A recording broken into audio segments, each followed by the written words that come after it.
Just as it goes live, I just have to do a sneeze. Right, guys, we are back. Good evening, everybody. The Final Flight podcast is here, and do you know what is back, guys? It's the jumps. The jump season is back. Chepstow weekend. You've got me and Rich again.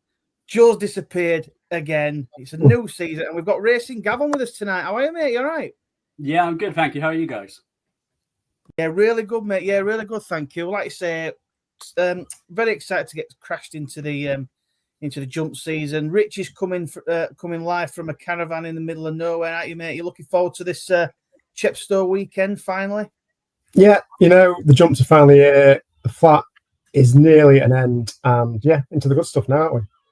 Yeah, some people will say the flat isn't quite finished yet. I know there's some of that down the line, but there'll be no flat talk tonight, guys. It'll all be about Chepstow. And obviously, we've got another little bit of news, which obviously tonight's podcast is sponsored tonight by betting.co.uk. So thanks for them for sponsoring us and jumping in partnership with us. I know, Gav, you do a lot of writing work for them, don't you? So there's some good guys there, aren't there? Yeah, exactly that. So yeah, since March time, I've been doing stuff with them. So it's been about sort of 7 months now. So yeah, regular articles, sort of 4 to 5 a week.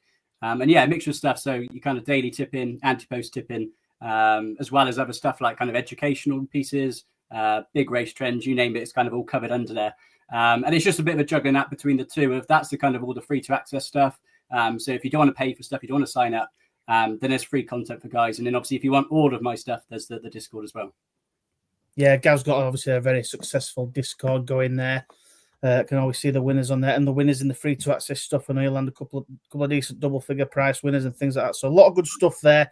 We've got a really good website and they've got some good deals going on. Everything you need to know about us and the sponsorship and the patch is all in the description, and you can get the link to Gav's Chepstow. We've done a bit of a preview, haven't you, as well, for a race or two tomorrow. So you can grab all that. You can grab all our socials and all that in the comments. Blah blah blah. That's all in there.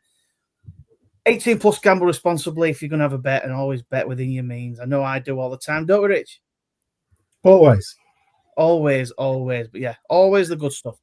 Right, so without further ado, we might as well get stuck straight into it, and we're going to start the one place we should start, really, once I've got the little folder up here. But the Persian War is the place to start. Kicks off the season, and it looks a little bit of a tasty race this time round. I'm going to come to you first, Gav. So we've obviously had Maxwell. He's done the old retirement. He's finally got himself off the back of some of these horses. And we have got his Queensbury boy in his favourite. And he's obviously been, he's been up and down on social saying, back this, this won't lose, blah, blah, blah, blah, which I think is pretty brave to be saying as soon as you've sort of retired. But Queensbury boy, stick to the plan for Ollie Murphy. We've got Money Garrow in for the Skeltons and kind of bigger the rest. Where do you go with this race? Should people steam into Maxwell? I think that's a little bit of a short price. What do you think? Yeah, exactly that. So it's one of those, it's a bit of an unwritten rule for me that when they're kind of talked about, I try to avoid them really, because ultimately everyone just sees it. The kind of more casual punters that are not going to spend the time to kind of look into it, they'll just be like, all right, I'll dive into that, follow the quote kind of literally. And likewise, it gets the bookies running scared, doesn't it? So, if he was a sort of respectable price, then fair enough. But he looks very, very short to me. And I see Harry Durham was on an interview, wasn't he? Kind of saying, "Oh, it looks a bit short to me," and he was kind of backtracking now because Maxwell's put him in the midst of it. But yeah, he looks too short for me, so I'll be looking elsewhere. And then there's a couple of others that are kind of towards the top of the market, isn't there? It's kind of like stick to the plan.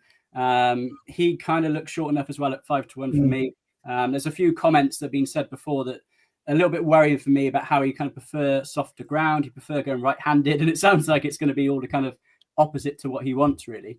Whether that comes to fruition, that with a switch of yard, that they can get him to perform in those conditions, it's possible.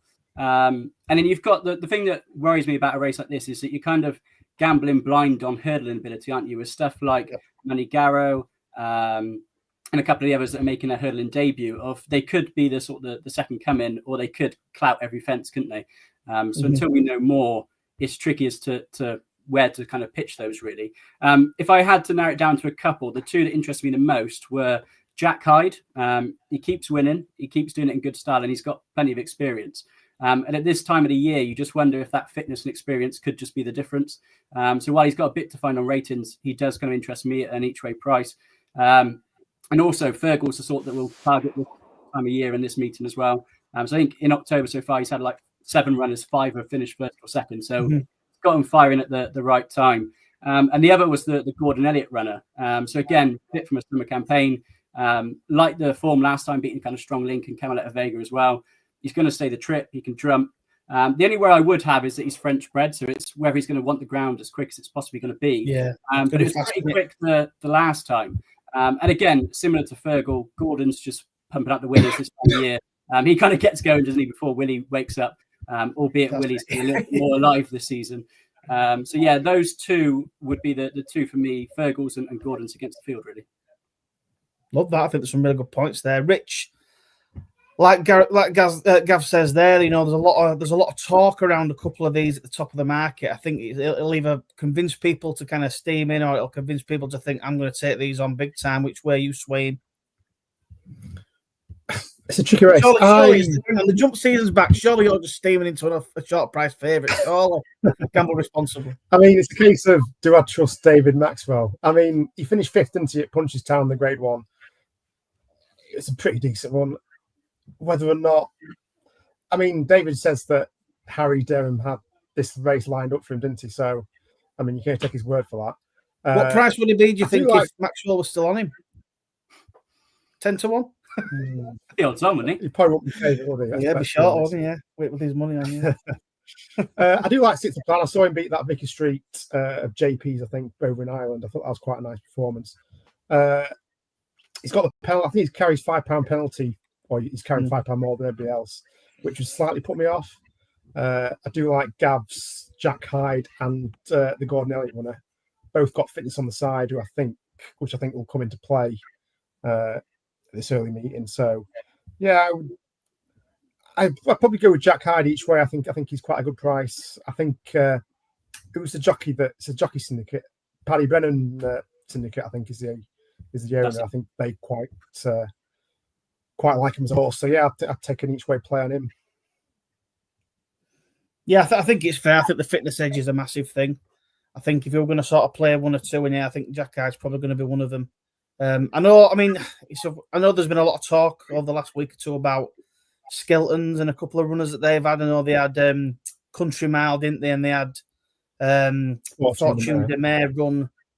So I think it's divided racing Twitter, I'll say. Some say they've maybe not got a lot of fitness on their side. Some say maybe it was a little bit of a relaxed ride, but who knows which way it's going to go. I think Money Garrow, I mean, I put him up as a horse to follow. I'm not really just saying it because that's what I did, but I think to throw him into a grade 2 straight off the bat, you're taking it off, I mean, he won on the card last year, didn't he? Won the bumper first time out, similar ground conditions. So I'm kind of just going to think I'm going to back Money Garrow to see if he's further on than the other ones, potentially. With it being a big pot, we know they're going to try and get a bit of money on the board early. So I think just purely on that, I mean, like you say, Queensbury Boy way too short for me. Stick to the plan, carries the penalty. If he wins it, fair enough. He might be a bit of a class act that goes on to bigger things down the line. But this stage, do you want to take that? Probably not. But yeah, I think I'm going to chance Money Garrow because I really like the horse. I think he's got a big ceiling. I think it's just going to be whether he's fit, ready to go first time out. So, like Gav said earlier, you are punting him on a little bit of a hit and hope this sort of race with early season. But, he's kind of 6 to 1-ish price. I don't think it's not a bad price. So I'll take a bit of Money Garrow and I can fill my wheelbarrow up with money. That's a good pun for you there. Fantastic. Right, moving on then. So we go from a grade 2 top race to a veterans chase. And this is the 312. Let me get my list up. And you've got some old heads in here. Cortland is currently, joint favourite with Lord of Cord, 7-2 with Hills. Lamilos is in here. Torn and Freyd's in here, hanging there, probably like the ground he's in here. You've got Tully Beg in here for Gordon Elliott. I'm going to come to you first, Rich, this time round. Which way are you siding with these old horses? You can't beat veterans races, I think. It's great to see them still kicking and screaming. Yeah, not usually a race that I'd probably get deep involved in, but I do like Lamilos for the Skeltons. I mean, he's 10-year-old now. He looked to have most of his ability. I think he won last time out. He's basically trying to get a pot for Skelton. I think it's worth 15k. So I imagine it's probably something that they would maybe target. He's won off a £1 lower mark. Yeah, I mean, I think he's 72, around 72, 3-1. Like I say, I wouldn't get heavily involved in these sorts of races, but he's a horse that I've always liked. And yeah, now he's entering these veteran chases. I think he'll maybe mop a couple of them up. So if Bo Pedro were near, you'd back him, wouldn't he? He's winning, I think, soon. Tomorrow. Well, be another 5 in bin. Go on then, Gav. I'll come to you, mate. You know, there's a lot of horses. There's a couple of in here that have been veterans chases for the first time, things like that. There's some in there that love the ground, big carrying top weight and stuff. Which way are you siding with this one? Yeah, so I've kind of a mixture of those two, really. So I've got one at the bottom of the weights, and that he is first time in veteran company. So yeah, this is, you touched on it earlier about the betting.co.uk article. So this is the one I put up early, and it's probably my bet of the weekend, to be honest. And it's Lord Accord. So I put him up, just today, 6-1 each way. He's been nibbled in kind of more to 7-2, 4-1 now. So he's getting a little bit on the skinnier side. But yeah, I thought 6-1 was a fantastic price. So he loves staying trips, loves good ground. And yeah, first kind of venture into veteran company. And I thought it was really interesting that he ran a cracker up at Cartmile to finish second. It was officially good ground, but the time was a little bit on the slower side. And also the ground seemed to be kind of cutting up there, as it often does. But the race was won by a horse called Oliver's Travels. He went up £6 for that, and he bolted in again by even further next time out. So the form has been franked. He gets in a lovely weight off. I think it's about 10 stone, £4. Richie McLernan's back on. And this is his time of year, really. A bit like the angle with Fergal and Gordon of this is their time of year to shine. This is kind of his time of year to shine. So he's 6 wins. 6 of his 8 wins have come in September, October. So they tend to get him out this time of year, get him winning. And then he struggles as the winter ground and the sort of the better horses come out. But yeah, he won off this mark around this time last year by like 16 lengths. And if he could refine that form, yeah, he'd have a hell of a chance. To be honest, I quite like the top 2, but it's just the price that puts me off. Obviously, if Lamilos turns up in the same form as his Faken and Win, he'd take a lot of beating, but it's just how much he kind of has in hand with the handicapper. And then, yeah, with Cortland, he's an exposed at the staying trips. But again, he's kind of a short enough price as well. And it's just a bit of a funny race, isn't it? Because you've got some in there like a Tully Beg that's kind of hard to trust. Will Carver's quite hard to trust because he's on about his 4th wind up. So he might put it all together, but it's a big risk. And then other horses like Ann Sam and Late Night Pass, I think they're probably just there for the run. The only other one that interested me slightly was Hang In There. He's got some really sort of classy form and is holding that form as well. But it's just a huge weight to carry. I think he's giving something like £24 to Lord Accord.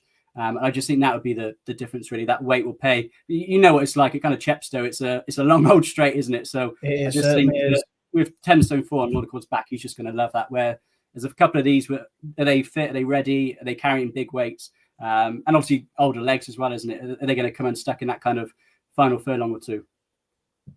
Yeah, and I mean, to be honest with you, I'm not going to waste much more time on this because I'm completely with Lord Accord myself. I think, like I say, he's been nibbled in a little bit, you know, sort of 6-1, 11-2 earlier on in the day, and I think he's the one to be on. And I think everybody ready to go, be race fit. He's going to, like I say, I think he's got a lot in his favour today, and I think that weight allowance is massive, you know, with the top weight. So I'm not going to waste much more time on that. I'm with Lord Accord as well.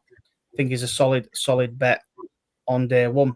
So we're going to move back now. We're going to go back to the 232, which is actually a mare's chase over 2.5 mile. We've got Lachlan Wave, who's in here now, currently his favourite, although he's quite tight at the top of the market. You've got Some Spring Special and Spring's a Girl. Let me try and get them right. Sort of 7-2 Joy. I can't even say this one. Can you say this one, Rich? Minimum? You say Minimum, isn't it?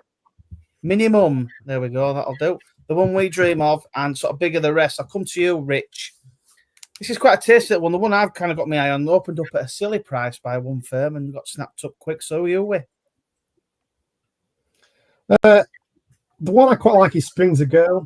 I mean, it looks like he's getting backed. I can't believe Minimum opened up at favour to start with. I mean, all forms over 3 miles. This is 2 miles 3, I think. But yeah, I do like Spring's a Girl. Went over 2 miles 5. Finished second last time at Worcester at over 2 miles. So then I think the step up and trip are probably going to suit. Sean Bowen takes over. Obviously, top jockey, race fit. I think we'll go one better. Yeah, well, I like Springs a Girl as well. I mean, she opened up. I think it was 7-1. She went out to 8-1 while only one firm was open, and then William Hill opened up half the price, and before you know it was gone. But I quite like her. I think she's only had the one chase start. She was second behind Breaking Cover, who's gone run pretty well next time behind Cintara. I think the form's pretty decent. If you watch the race back, she's been held up chuffing basically around other side of the track. And Sean Bowen's obviously come flying at the end, and she stayed on well. She moves up in trip tomorrow. Second chase run. I think she's got a bit more of a higher ceiling than a couple of these, so I'm more than happy to take her up. I think Sean will she'll probably hold her up, but keep her up with it a little bit closer and deliver the challenge later on, and hopefully she can get her up. Like I say, some spring specials off of Windop, so that's one of them. You don't know which way they're going to go. I did quite like that Lachlan Wave. She's kind of coming to favourite a little bit as well. She's a little bit similar, but I don't know if the dropping trip will help her. I think she dropped a trip from last time from her chase debut, so that kind of put me off. I think some Springs a Girl stepping up in trip, second chase run. Sean Bowen on again. I think it just screams big run. What do you think, Gav? Yeah, to be honest, I'm in the same camp as both of you. So I was like Rich when I looked at this earlier. Minimum was the favourite, and I was just scratching my head thinking huge kind of drop back in trip first time out. Just a lot of question marks over that one, and also similar with a drop back in trip for the Hinch Wave. So I was keen to take those two on. I was quite interested in Cosa Siempre, dropping back from the 3 mile 1.5 furlongs at Cheltenham, where she didn't seem to stay. But she's had a wind surgery, and it's just that is it going to be sort of first time or second time, and that's kind of enough to put me off really. So yeah, the two I landed on, who were sort of 4th and 6th in the market at the time I was looking at it, were Some Springs Special and Springs a Girl. So yeah, Springs galore. But yeah, I thought Some Springs Special was unlucky last time. She made a bad mistake 2 out around quite an awkward and sharp track that was quite hard to get back up, and she nearly did. So obviously the galloping track of Chepstow I think would suit her more, and she's been dropped £1 for that, which seems pretty generous. Ben Jones is booked. He's sort of 3 winners from 6 rides in the last 14 days. So it's nice to see him sort of firing the winners in. And then, yeah, Springs a Girl, it was kind of huge improvement on the chasing debut last time. Got fitness, got that kind of experience under about, steps back up in trip, because last time out looked to be an inadequate trip, really. And yeah, Sean Bowen's picked her. She was about 8-1, but I see that's long gone now. The only one I would give a tiny little squeak to is Fancy Stuff. Quite a hard one to trust because, yeah, the form figures haven't been great. But back down to her last win in Mark. And if she could discover her best and Gavin Sheehan's on, she would certainly be sort of handicapped to win. I just worry that her wins over hurdles coming class 5 company and it's kind of class 4. She might just be blown away a little bit by these. But at 28-1, it was like, if you've got a couple of quid lingering in your bet 365 that's annoying you on a round the account off to a nice figure, yeah, I wouldn't put you off at 28-1. A low 365 account, that'd be nice, wouldn't it? No, some good selections there. I think it's a pretty open race, but I think I'd like to think we've got the winner there. One of us are between us. The last one on tomorrow, then we're going to do the 455, which is the David Pipe Racing Handicap Hurdle, and we've got some of these I'm going to try and pronounce, but Lundy Noir is in here, and you've got I Ain't Your Mate, Activist. There's some nice horses in here for David Pipe, obviously the Mike Magus for Evan Williams. Bigger the rest. I'll come to you first, Gav. There's been quite a bit of movement in the market here. I think I Ain't Your Mate's opened up quite short, gone back out, come back in. There's some movements. Which way are you going in this? It's a pretty deep field of sort of 18. Yeah, to be honest, I thought it was quite horrible looking race on the outset. To be honest, I haven't got a mega strong opinion because they've got this Tom Lacey horse in there, haven't they? Who's had one run in a juvenile hurdle and now has a handicap mark and runs a handicap company. So that's either extremely well in or extremely badly handicapped, isn't it? It's going to be one way or another. Yeah. But the fact they're going down this route suggests that Tom Lacey thinks he's better than the mark. But yeah, I just couldn't gamble on something like that. That's sort of favourite. Yeah, there wasn't too much that interested me. It's sort of a daft angle, but one that always catches my eye is when trainers sponsor races and then have runners in it. It's just like you could sponsor any race really within reason, to then pick a certain race and have runners in it. There's always just that little superstition of like, are they just advertising themselves when they win it? So yeah, it's interesting that Pipe's got one in there with Activist, and yeah, looks to have a solid chance around kind of 9-1 third favourite. But it does put me off a little bit if I hate having 2 in the same race, kind of another superstition. And he has got Old Bridge in there down at the bottom of the market with a £10 claimer on. But looking at the kind of setup of the race, I do wonder if Old Bridge is going to go on be the kind of pacemaker, albeit it's not very often you see it in the jumps. But yeah, basically set the race up and an activist can come and pick up the pieces. But yeah, for me, there's not a strong opinion. If I had to nail it down to one, I'd probably go activist. Yeah, I think I'm with you in a way of I'm a bit like I half wish I wouldn't have bothered putting this in because it's a wonder that it's such an open race at this sort of time of the season. But Rich, have you managed to land on one? Should have put the race before him with the novices, but yeah, go on. I mean, I picked one, but it's a bit of a minefield. You could pick about 5 or 6 and probably. You love big field handicaps, don't you? Mad for them, yes. You're bread and butter, isn't it? Anyway, I've landed on a skeleton runner and not the one that Harry's riding. Supreme Yates is the one I've gone for. Runs off 1-1-0 with a claimer, brings him down to near his last winning mark. He's been running well in previous handicaps off a similar sort of mark with the claimer one down to like 103, 106. He's race fit, but that's literally all I got to go on. You know, basically, skeleton handicap, race fit, around a mark that he runs fairly well. I think it's quite a big price. I think at least double figures, 12s, 14 to 1. Again, I won't be going mad, but if I was going to have a bet in the race, I'd have a couple of quid on that and see what my luck's in. But like I say, you could pick 4 or 5 of these and still get it wrong. So I won't be going deep anyway. Love it. Well, we'll leave that one there. I think Supreme Yates, a nice little each way on that, and a couple of them that Gav said will be is all that we'll need for that one. Moving over to the Saturday, then there's a few more races left to go and a couple of horses that we like. The 210, which is the novice handicap chase, which cut up a little bit. There was some nice little entries in here, but it's cut up a little bit. We're down to 7 runners, which is a little bit of a shame, but you've kind of got all the glory in here. The Kemble Brewery's in here, Chase Davis, Starcross Lover, Tin for Fergal's in here. My friend Sean in the air and Ben Solo. I'm going to come to you first, Rich. We'll go back the other way. Obviously, cut up to 7, so we'll see what you're thinking. But which way you're going in? There's a couple in here on Chase Davis. A lot of them off a break. It's a little bit in the dark, but what do you think? Yeah, it's a shame. There's a couple of horses I do like. Ben Solo's the horse that I like. Has decent Chepstow form, finished 2nd and 1st. The horse that I've landed on is the Kemble Brewery, though. It's a horse that I did like last season, making his chase debut off 129. I mean, he won some nice novice hurdles last season, and he finished, I think, 2nd behind another exciting prospect of Ben's Paulins called Meet Me by the Sea, I think it is, for JP. But I think, again, it could be a nice horse to follow this season ahead. So I'm hoping, he can make a nice chase start for Kim Bailey, and let's go for that one. Yeah, it's an interesting pick. I wasn't too sure if he'd maybe appreciate. I mean, I think it's going to be pretty quick ground this on the Saturday. No, they're not due Bailey any rain, and it's currently good ground. What do you think then, Gav? Are you siding with any of these off a break, or when you were race fitness, or what? Yeah, so to be honest, I've got to apologise to Rich because the one I kind of drew a line through was the Kemble Brewery, which I might look silly with, but I was just conscious of a couple of things that I believe he had a tendon injury, didn't he? He had quite a serious setback. And he's also had a wind up as well. And as we kind of seen with Chianti Classico recently, of Kim Bailey's very kind of cautious when it comes to his horses a lot of the time of if he's had a wind up, if he's had a tendon injury, whilst it is kind of his time of year to shine, is Kim Bailey going to have him kind of tuned to the minute for this, or is it going to be a stepping stone to something like Cheltenham in October or November?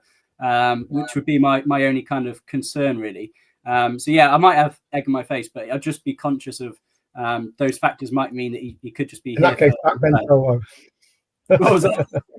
In that case, just back Ben Solo and forget everything. So that was the one I kind of put a line through. The one that I thought was quite interesting was In the Air potentially. So he's the only one with the kind of benefit of race fitness and chasing experience. The only worry I do have is he's had sort of 6 runs through the summer. So he might almost be too far the other way of like, is he going to be wanting a break now rather than being kind of at his peak? But they give him a kind of a strange race over a longer trip in a 2-horse race, and his owner owned the other runner. So it's like he kind of led him round and then just let him go and win it. So he didn't have kind of a hard race, and that might have just kind of teed him up for this. And yeah, if you look at his kind of Stratford win before that, he's probably still got the kind of scope of his handicap mark. He won off a pound higher over hurdles a couple of years back under sort of different ownership. And he's only got 10 stone 11 as well. The only thing is you kind of touched upon there is it's cut up a little bit, hasn't it? So if it was kind of 8 runners, 5-1 plus, you'd probably be interested in an each way play. But if we're going to be looking at 7 runners and 2 places, that would probably put me off, to be honest. It might be one of those muggy ones where a 365 or a Sky or somebody offer you the 3 places. It could be something for one of those if he's sort of an each way price. But to be honest, the 7 runners kind of ruined it largely for me. Yeah, I mean, to be fair, I've got In the Air marked down on my notes. I think the race fitness, appreciate the good ground, is off a nice low weight. It's got that form in the back there, like we say, and I've even rate each way price depending. You know what I mean? It is a shame that it's only 7 runners, but like you say, if you're looking to play this race, you might get extra places. There's a lot of people that do extra places. So if it's a big price, you might be able to get where you can select extra places and things like that for a slightly lower price. Maybe it's worth taking something like that. But yeah. I think In the Air for me is the one I'll take off a nice low weight. I think hopefully, like you mentioned, it would be over the top maybe after 6 runs, but I kind of hope he's just kind of like been brought along for that last run where just like a trot around, boom, let it go. I think he'll go for this one. I think he'll go well. The other ones, I think there's question marks on the break and chase debuts and all that sort of stuff. I think this time of the year I'll take one that's hopefully race fit. Lovely. So the next one that I'm going to do is the 245, which is the Native River handicap chase, belter of a race. You've got Destroy the Evidence in his favourite. Holy Smoking for the Skeletons. Pipe's got Neon Moon in here. Henderson's got Ile de Jersey. Evan Williams got Ask Brewster. We've got Fergal with Pullagan Green. All the big names in here. Nigel and Willie Twiston Davis Ballycamus. Christian Williams got Deep Cave. Mickey Bones got Light and Strike. Rebecca Curtis has got the Bowler Boss. Skeleton's got Sniping Air off a low weight with Tristan on. Joe Tizard's got one in here. Can't pronounce it. And Ryan Potter's got Knock the Knot at 28-1. Gav. This actually looks like a really nice race on paper. Pretty much all of them, bar a few off the long break. Good ground chase, 3 mile. Tim, what do you think? Yeah, to be honest, I think you've hit the nail on the head there. It looks an absolute crack of a race, but almost that point where you just, again, it's a bit like Rich touched on with one of the races earlier. If you could pick about 7 and still not have the winner. So yeah, it looks a hell of a race. I do really like Destroy the Evidence. Obviously, got a chance. He's course and distance winner, suited by a big track like this and better ground. Obviously, toppled Haiti Couleur at this meeting last year, and he couldn't have done much more for the form. Albeit he's probably caught him early on in the season rather than at his peak. So yeah, he's interesting off 135, but he's been sort of well found at 4-1. Similar for Ile de Jersey. Benefit of race fitness, won nicely at Warwick, could be kind of underestimated with £5 rise. But again, kind of right there at the top of the market, really 8-1. There's not too much kind of juice in it. Neon Moon, Pullagan Green finished 1-2 last year. They're a tricky one, really, because Neon Moon has had a bit of a stinker since, comes here off a lower mark, and Pullagan Green has been performing well and comes here off a higher mark. So it kind of depends which way you prefer it, really, whether you prefer that kind of risky bet handicapped horse or the horse in form, really. Yeah. I have a soft spot for Pullagan Green, so I'd love to see him do it. But he can be a little bit of a monkey. And then, yeah, there's some interesting horses even further down the market. So you kind of touched upon Ask Brewster there. 2 kind of real facile victories. But he's up about £18 for the 2 of them, which is brutal. But he's just the type of horse that you just never know where that ceiling is. Deep Cave is one that Christian Williams obviously won at Aintree with and was banging on about he's going to be kind of a special chaser next year. So it's, again, with Christian Williams, is he going to be ready for this, or is he lining him up for a nice pot? You never really know, do you? The one that kind of caught my eye at a bigger price was the Bula Boss. So I thought he was pretty interesting for Rebecca Curtis. He bolted in over this course and distance, beating that Oliver's Travels that I mentioned before that ties in with Lord Accord. He's then franked the form by winning a couple of times since. And I thought it's quite interesting that Sean Bowen's been riding at Oliver's Travels, and now he rides this. He's also got one in the race for his brother that he's kind of snubbed and gone for Rebecca Curtis instead. And she's got quite a good record in the race. She won it in 2016 with Potts Cross. And she's had some good runners in kind of 6th and 3rd and stuff in the renewals that she's had a runner in. On paper, he kind of looks handicapped to his best, but he's kind of on a bit of an upward curve. And it's just quite interesting that you'd imagine a lot of people were phoning Sean Bowen up for riding their horse, and he's decided to go for Rebecca Curtis, who's got quite a good record for. So yeah, I'd be kind of reluctant to get involved because it looks kind of too competitive. But if I had to have an each way play, it might be on something like the Bula Boss. I love that, and the form that Sean Bowen in, as we all know, is just ridiculous. I think he's already done 100 winners for the season. It's like how anyone's going to ever beat him, I don't know. And every time we're looking at a field and a race, you're just drawn to him all the time. Rich, you know, obviously we like destroy the evidence from, you know, when he won on this card last season. Skeletons, you don't know if they're going to be fit. Hold Jolly Smoke and sort of bigger the rest. Which way you siding, mate? Again, like Gav said, you could pick A 3 or tentative 4 selection, different. we'll say. Yeah, you could pick 3 or 4 and still not get the winner. I'd probably have a small play and destroy Evans. I know he's about 4-1. But yeah, like you say, beat Haiti Claus. Was it at Chepstow last year? I think it was £5 lower mark. So he's got the course form, which I do like. Obviously, he finished about 9th last time out, but I can maybe forgive that bad run. So yeah, I mean, again, not a massive play for me, but yeah, I'd maybe have a small muggy play and destroy Evans if I wanted a bet in this sort of race. Yeah, he's one of those, isn't he, where he's at 4-1, 4 places. He's kind of in that dirty each way category, isn't he? If you think he's going to bang there, and you're going to get like 80% of your money back if he's in that first 4. And obviously a nice little winner if he goes in. So he's kind of tempting, but he's just on that cusp of whether it's worth it, isn't it? That's it. I don't mind a muggy each way. We'll go with that. Might be one for a muggy double if you find something else that looks equally muggy. Yeah. Richard back it 2-1 each way, I think, wouldn't you, Richard? For it's like anything. I mean, it might. I mean, you know, we're recording on a Thursday night. It's live on a Thursday night. You know, you might get there and they might have been pushed out a little bit. You might be able to grab a little bit of 9-2, maybe even 5-1 if people are backing something else and get the each way price. But yeah, I think it would be a very muggy each way, but he's a very solid horse. You'd expect him to at least be bang there if you know. You're thinking top 4 at least, or top 3. You might get 4 places in the day. That's what I mean. So yeah, that might be the play. And if you fancy out else at a bigger price, then you know, then take the chance. No problem. Right, we're going to go on to the big race on the Saturday. A horse that I'm very much excited about. Sometimes you think you've backed a nice one, but we'll see. But the Silver Trophy, we've got Josh the Boss in here, currently as favourite with French Ship in and around the same sort of price. Twisted Davis and Hobbs and White. You've got Royal Infantry's in here with Harry Skelton on. Obviously, I mentioned on our podcast the other day that it was going to be coming here for this.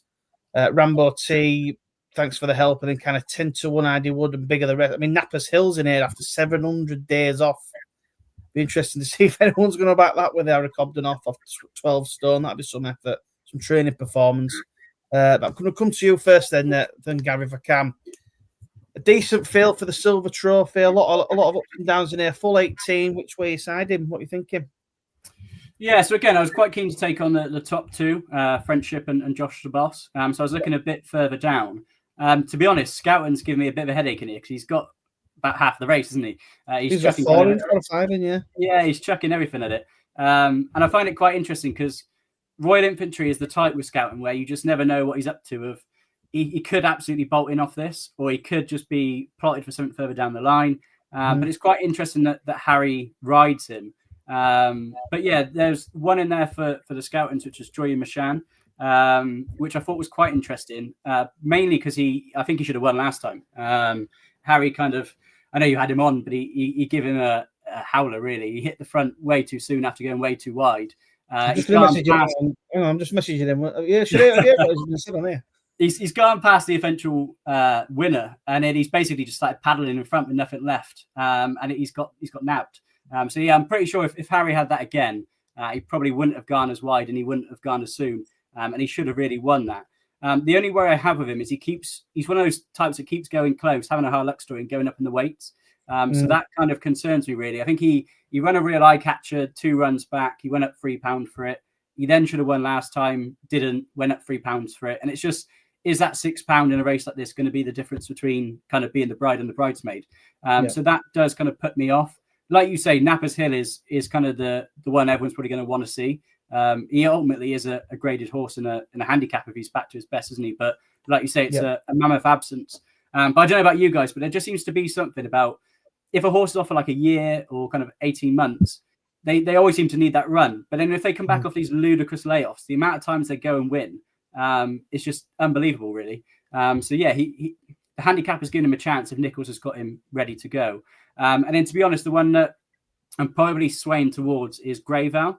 So he was a course distance winner in March, and then he followed it up by winning at Cheltenham's April meeting as well. I say she. And I tipped her for both of those. So you always have a soft spot, don't you, for the ones that win for you? Yeah, definitely. And then, they basically kind of got her right now. So she used to be really useful when she was young. I think she won a listed race as a juvenile. She was thrown in a grade 1. I can't remember off the top of my head where it was, somewhere like an Aintree or somewhere. And they basically even talked about kind of the triumph for it. But the syndicate basically said, we're not kind of interested in social runners. We want to have like a real strong chance of going there. So I'm pretty sure they opted for Aintree over Cheltenham off the top of my head. They kind of lost her a little bit then. Like some of these juveniles, when they run at the top level, they can get a handicap mark a little bit higher. They kind of struggle to translate it into your regular handicaps. But yeah, they've got her right the last couple of times. She's coming here on a hat trick. I just find it interesting, again, that angle of kind of Fergal O'Brien's going to be teeing them up for this meeting and maybe the October one at Cheltenham. They give her a spin on the flat. So we know she's kind of fit and ready. And this just looks purely laid out. But it's just a case of, is she going to have the class to keep improving and be there? But to be honest, in a race like this where there's a lot where you kind of, are they going to be ready? Are they going to be trying? You just know that she's going to run a race. Whether that's good enough or not, I don't know. But at the price, I'd definitely give her a chance each way. Yeah, I think that's definitely a fair shout, 100%. Rich, are you on some sort of similar form line? What are you thinking for it? And I'll do mine. I was going to land on Royal Infantry. Obviously, we had Harry on the other week. I think Skelton, it's a race that Dan Oldby wanted to target. I mean, Doyen Quest went a 4-1 favourite last season, got pipped by Josh the Boss. I think Skelton does win it, just not Harry. Ooh. Well, the other one I got is a Skelton one called Joyo Machin, but I've landed on Royal Infantry anyway. Finished second when I stepped up in trip to 2 miles 7. I think Harry said he had a wind. Did he have a wind up potentially before that one? So I think I can kind of forgive his previous ones at a lower distance. I mean, he racked up a nice couple of hurdle wins. One came at Chepstow last season. I think I'd be quite disappointed if he's not rated higher than 136 by the end of the season, if his issues have been ironed out, like his breathing. But I think the Skeletons will take it, and hopefully Harry's picked the right one. So Royal Infantry. I think I remember either backing or tipping that Royal Infantry for that run at, after the wind up. I remember saying all day long, just send him off in front. He needs to be out in front, off you go. And he held him up in last. I was like, oh, well, never mind. Oh. But anyway, yeah, I mean, I've signed in on a skeleton run, and I'm actually going to take a chance on She's a Saint at around 20-1. I think she's got a bit of a bang chance. Tristan Durrell's on her again, claiming 3 off her. She's off 1-3-2 with her 3 off, and I think she's an horse where I think obviously they're throwing 4 or 5 at this, but I think she's got a good chance. She's won well fresh twice, and she's come second by, I think it was by a head of 400 odd days. So she knows, well, a length. She can run well fresh. I think she'll stay the trip. She bolted up in that Aintree grade 2 mare's hurdle, I think it was, or it won. It were a conditional jockey amateur riders race, but she won really well, stayed on really strongly, beat a decent field, beat Slugger in second. He's a decent one for Durham. So Celtic Dino back in third, and he's been touted for that champion hurdle, isn't he? So I think the form's pretty decent. She goes well fresh. She'll enjoy the ground.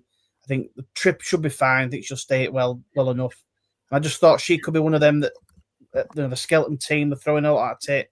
She could be one of them that maybe is the one that picks it up if maybe Harry goes off in front or takes, they might have put 1 or 2 in there to go off a little bit and make it a decent test. And yeah, she just, I think, had a lot in her favour. So I'm going to side with She's a Saint. She's the one for me, and she'll bolt up, lads. She'll bolt up. Bet responsibly. What's this? I'll put a quick comment on here. Stephen Cunningham's on. Good evening, Stephen, mate. Not sure about Fergal's form. I know he had a winner the other day, but it's a question mark. Yeah, maybe. Like I say, with the one that Gav mentioned there, they give it a spin on the flat. That kind of maybe tells you that they're getting it ready, don't it? So we'll see what happens. Yeah, with Fergal, I think he's fired in a fair few in the last sort of day or so. I think he's maybe 3 or 4. So I think his daughter Fern had a double, didn't she, somewhere? So yeah, I got a feeling it was something like 5 winners or seconds from like the last 7 runners. His last 5 runners, first, second, 7, first. What are you talking about, Stephen? He's flying. He's absolutely flying form. I think there's a couple of good each way players there, and we'll see what Royal Infantry does. But I think we can maybe get the winner of the Silver Trophy. It's a really good race. If you can get the winner of that, you've had a good decent day's punting. Right then, so we're going to do one more race, and then we're going to do sort of anything else. I'm wondering if Rich is going to kick off the season with a list as long as his arm for anything else. I don't know odds on favourites, but we shall see. Well, it's the Welsh Champion Hurdle that's obviously now moved to Chepstow. We've got Celtic Dino in as 5-2 favourite, Tutti Quanti, which I know has been quite highly touted by a few online. 4-1, Listen to Your Heart with Harry Skelton on. 8-1, Norman Fletcher's in here, Willful, Inside Man, and sort of 12-1, Bigger the Rest. I'll come to you first if I can, Rich. The Welsh Champion Hurdle. What do you think?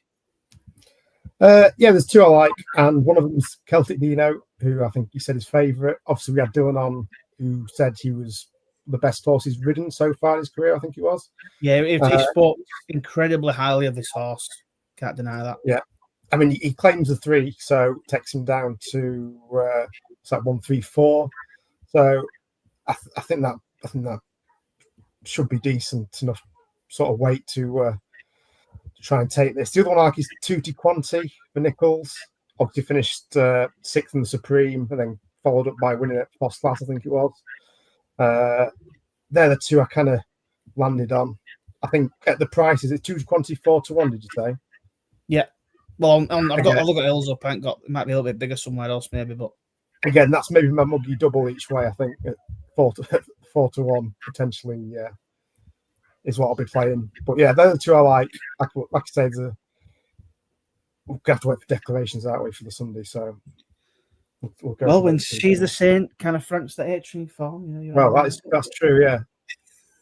I'll wait to see how that turns out before fully cementing my colours to the if she falls out back at telly, you might have to rethink your idea. But yeah.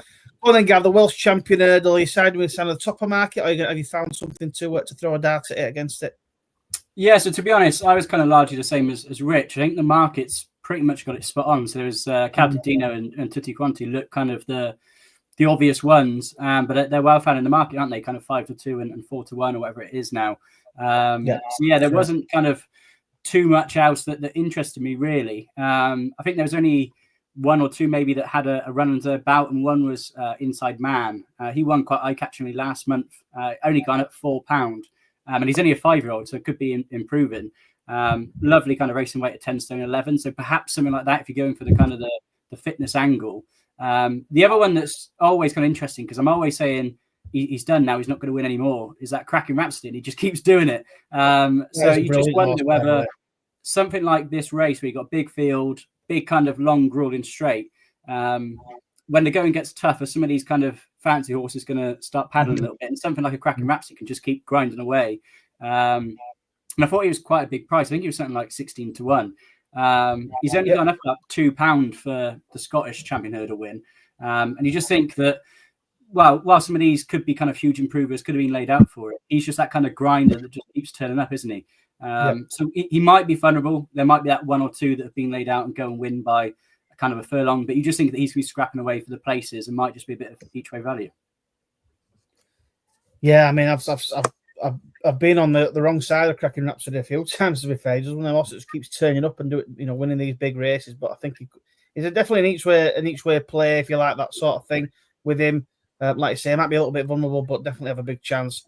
I think for me, between the top two, I think I prefer Celtic Dino or Celtic Dino, however you want to pronounce it. I think Dylan Johnson brings that mark back down. He's only got to give Tutti Quanti a couple of pounds. I think he's got a little bit about him, and I think he's the one that's going to go on and win. Like I say, he's got the form in the bank, in the background, sort of running in good races, not quite winning, but I think this could be the day. I think Sam Thomas will have him ready to go, and I think he's got a massive chance. So I'll side with Celtic Dino and stick with him.